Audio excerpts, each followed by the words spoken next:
Hello students, कैसे हो सब लोग। चलिए, आज हम पढ़ते हैं स्टैंडर्ड 7 का chapter number 9, direct proportion and inverse proportion. तो एक्सरसाइज के पहले कुछ बेसिक चीज़ें हम देख लेते हैं। तो ये डायरेक्ट प्रपोर्शन क्या होता है? डायरेक्ट प्रपोर्शन, समझ लीजिए आपको एक पेन परचेस करना है जिसका कॉस्ट है 5 रुपीज़। तो आप एक पेन परचेस करने के लिए जाओगे तो 5 रुपीज़ आपको देना पड़ेगा। आपने सोच लिया कि आप पेन का नंबर बढ़ा देंगे, आप 5 पेन परचेस करेंगे, तो आपको पैसा भी ज़्यादा देना पड़ेगा। कितना देना पड़ेगा? ₹25। मतलब यहाँ पे आपने पेन का नंबर बढ़ा दिया तो आपका पैसे का अमाउंट भी क्या हो रहा है? बढ़ रहा है। मतलब एक क्वांटिटी बढ़ाने से दूसरी क्वांटिटी भी बढ़ जाती है। तो इस प्रपोर्शन को कहते हैं डायरेक्ट प्रपोर्शन। ओके, अब इनवर्स प्रपोर्शन क्या होता है?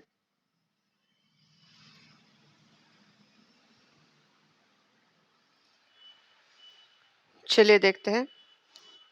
एक कुछ वर्क कंप्लीट करना है, उसके लिए वर्कर्स, समझ लीजिए कि 10 वर्कर्स काम पे लगा दिए। तो काम कंप्लीट होने के लिए डेज कितने लगते हैं?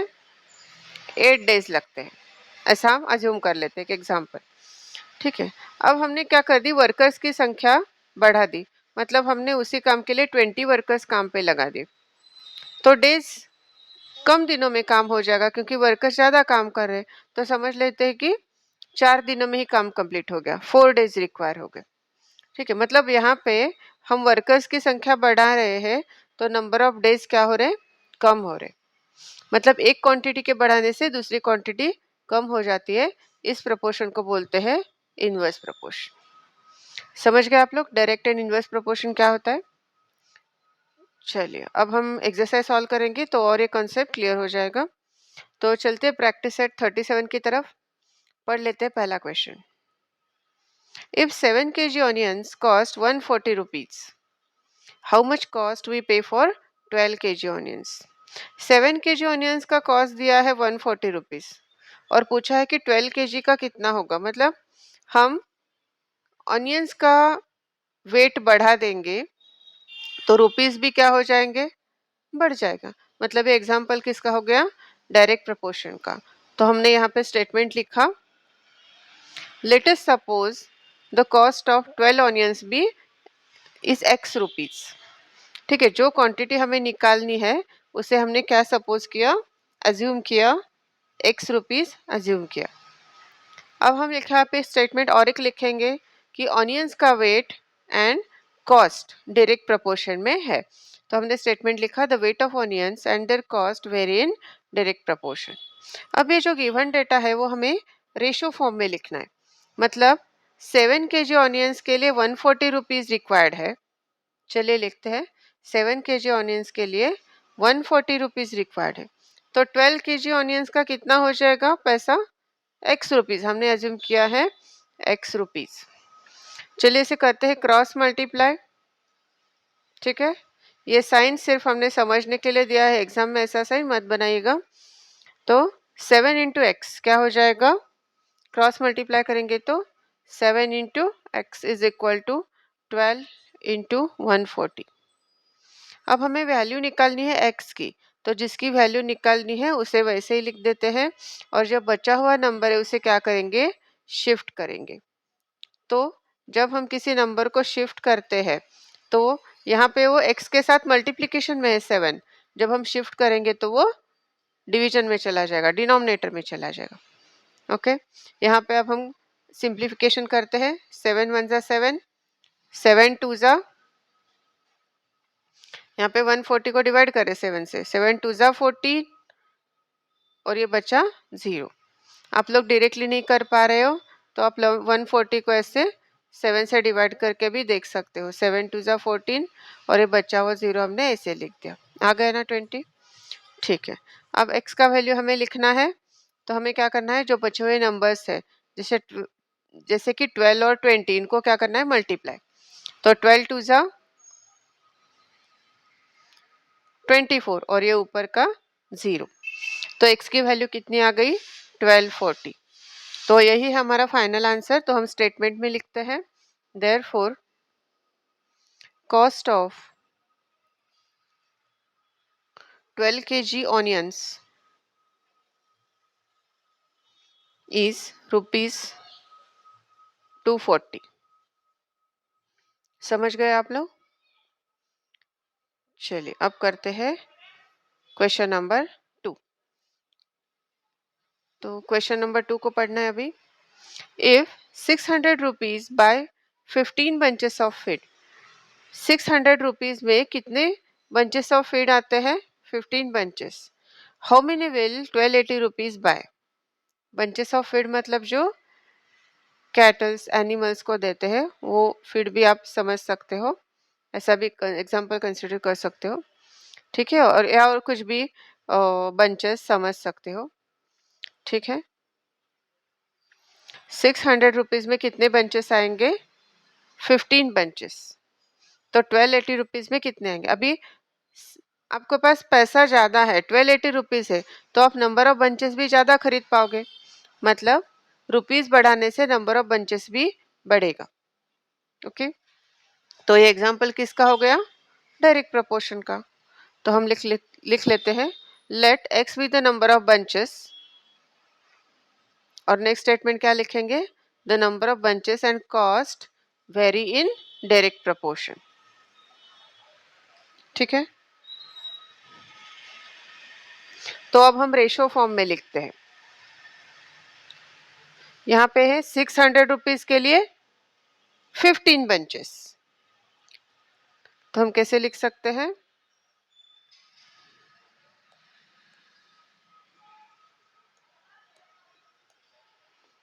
फॉर 600 रुपीज कितने बंचेस खरीद पाएंगे? 15।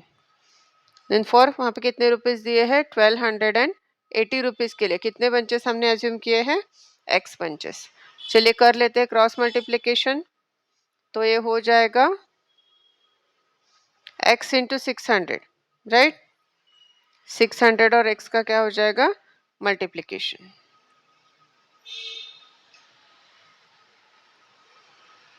एंड 1280 एंड 15 का भी क्या हो जाएगा? मल्टीप्लिकेशन। ओके, तो x का वैल्यू निकालना है तो इस 600 को क्या करना पड़ेगा? शिफ्ट करना पड़ेगा। तो ये हो जाएगा 1280 इंटू 15 अपॉन 600। तो ये एक जीरो इस जीरो से कट हो गया।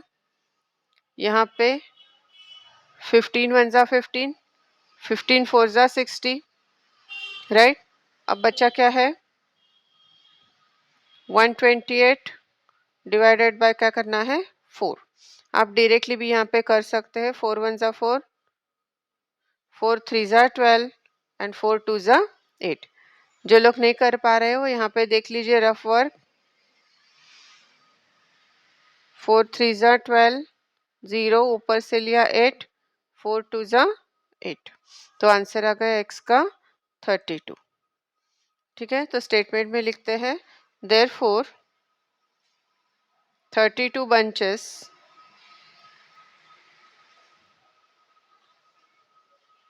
Of feed.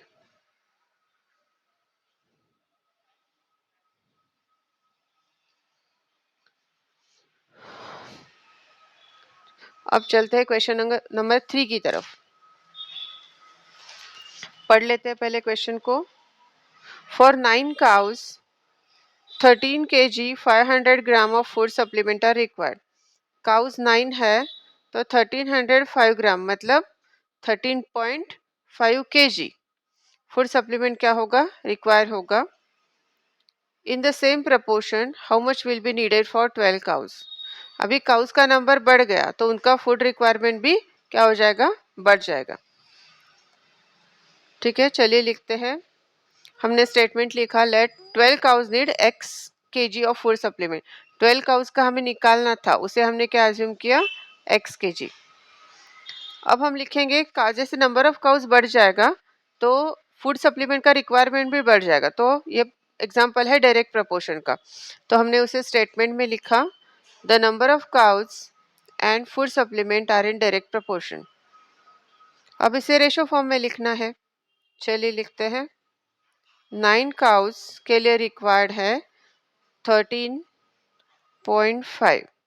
ये यहाँ पे केजी और ग्राम्स में दिया है, तो हमें क्या करना है, जो केजी में है वो नंबर पूरा लिखना है, जैसे कि हमने लिखा 13, उसके बाद डॉट देना है और फिर ग्राम वाला नंबर लिखना है। तो ग्राम में क्या है, 500 ग्राम है, लेकिन आपको पता है जब डेसिमल आता है तो उसके बाद जो नंबर आएगा उसके बाद अगर सिर्फ जीरो जीरोज आ रहे तो वो जीरोज लिखने की जरूरत नहीं होती, तो हम इसे 13.5 भी लिख सकते हैं। ओके, इज इक्वल टू, अब 12 का उसके लिए हमने कितना एज्यूम किया है, x। अब कीजिए क्रॉस मल्टीप्लाई, तो ये जो x है वो 9 के साथ मल्टीप्लाई हो जाएगा, तो 9 into x is equal to, ये जो 12 है वो 13.5 के साथ मल्टीप्लाई हो जाएगा। ये हमने क्या किया, इसे क्रॉस मल्टीप्लाई कर लिया। वैल्यू हमें निकालनी है x की, तो इस 9 को करेंगे शिफ्ट, तो वो आ जाएगा डिनोमिनेटर में।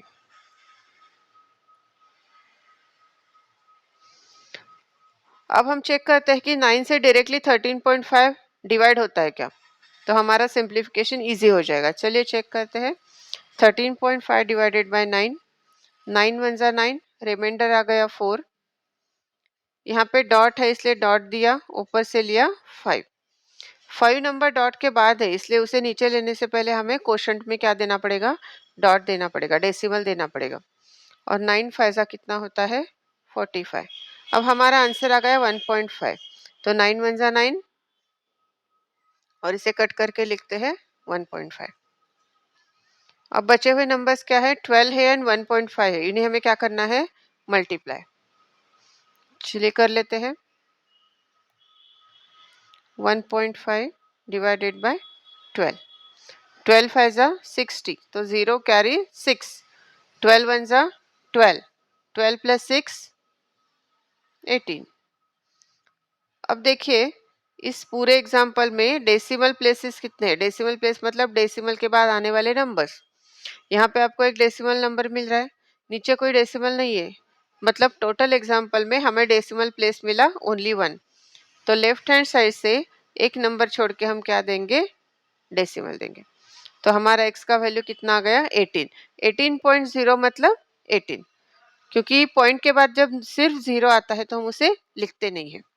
ओके, तो चलिए आंसर स्टेटमेंट में लिखते हैं। Therefore 18 kg of food supplement.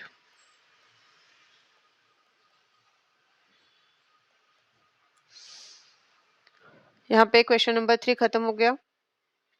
चलिए चलते हैं क्वेश्चन 4 की तरफ, पढ़ लेते हैं क्वेश्चन को। The cost of 12 quintals of soybean is 36,000। Soybean है 12 क्विंटल्स, तो उसका कॉस्ट होता है 36,000 rupees. How much will 8 quintal cost, मतलब सोयाबीन का वेट कम हो गया तो कॉस्ट भी ऑब्वियसली कम होगा, मतलब ये एग्जांपल है डायरेक्ट प्रोपोर्शन का। तो हम लोगों ने स्टेटमेंट लिखा, let x with the cost of 8 quintals of soybean. जो हमें 8 क्विंटल्स का निकालना है उसे हमने क्या अज्यूम किया, एक्स अज्यूम किया। ठीक है, फिर जैसे हमने डिस्कस किया weight of soybean and cost कैसे है, डायरेक्ट प्रोपोर्शन में, वो भी हमने स्टेटमेंट में लिख लिया। चलिए अब लिखते हैं रेशो फॉर्म में गिवन डेटा को। 12 क्विंटल्स का कॉस्ट है 36,000, तो 8 क्विंटल का कॉस्ट x। अब करेंगे क्रॉस मल्टीप्लाई, तो 12 मल्टीप्लाइड बाय x हो जाएगा और ये इसके साथ 8 मल्टीप्लाइड बाय 36,000। वैल्यू निकालना है x का, तो इस 12 को x को रखते हैं उसी की जगह पे और 12 को करते हैं शिफ्ट, तो 12 यहाँ पे शिफ्ट होने के बाद कैसा आ जाएगा, डिवीजन में आ जाएगा, राइट। अब 12 वन जा 12, 12 थ्री जा 36, और ये ऊपर के 3 जीरो हम ऐसे ही लिख देंगे। अब क्या नंबर्स बचे, 8 एंड 3,000, तो कर लीजिए इनको मल्टीप्लाई। 8 थ्री जा 24 और ये ऊपर के 3 zeros. तो हमारा x का वैल्यू आ गया 24,000. चलिए इसे स्टेटमेंट में लिखते हैं. Therefore, the cost of 8 quintals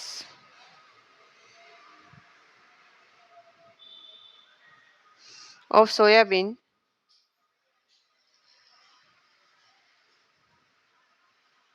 is rupees 24,000. अब करते हैं question number 5. Two mobiles cost 16,000 rupees. Mobile का नंबर कितना है? 2. तो कॉस्ट कितना हो जाता है? 16,000. How much money will be required to buy 13 such mobiles. अब मोबाइल का नंबर बढ़ जाएगा तो कॉस्ट भी उनका बढ़ जाएगा. तो जो हमें निकालना है, मतलब 13 मोबाइल्स का कॉस्ट निकालना है, उसे हमने क्या अज्यूम किया? एक्स अज्यूम किया. तो हमने स्टेटमेंट लिखा, let the cost of 13 mobiles be rupees x. And number of mobiles and cost कैसे होंगे? Direct proportion. तो हमने वो भी स्टेटमेंट में लिख दिया. अब लिखते हैं रेशो फॉर्म में. टू मोबाइल्स का कॉस्ट होता है 16,000 रुपीज. तो 13 मोबाइल्स का कॉस्ट होगा एक्स रुपीज. अब इनको करते हैं क्रॉस मल्टीप्लाई. तो 2 इंटू क्या हो जाएगा? X is equal to 13 into क्या हो जाएगा? 16,000. वैल्यू हमें एक्स का निकालना है, तो इस 2 को करेंगे शिफ्ट, तो वो आ जाएगा डिनोमिनेटर में, डिवाइड हो जाएगा. 2 1 जा 2, 2 8 जा 16 और ये 3 zeros ऐसे ही लिख दिए. चलिए अब करना है 13 एंड 8,000 को मल्टीप्लाई. तो 8,000 डिवाइडेड बाय 13.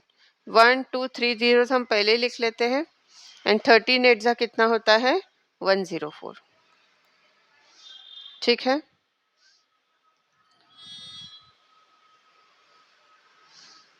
तो हमारा आंसर आ गया 1,04,000. चलिए इसे स्टेटमेंट में लिखते हैं. Therefore cost of 13 mobiles is rupees 104,000.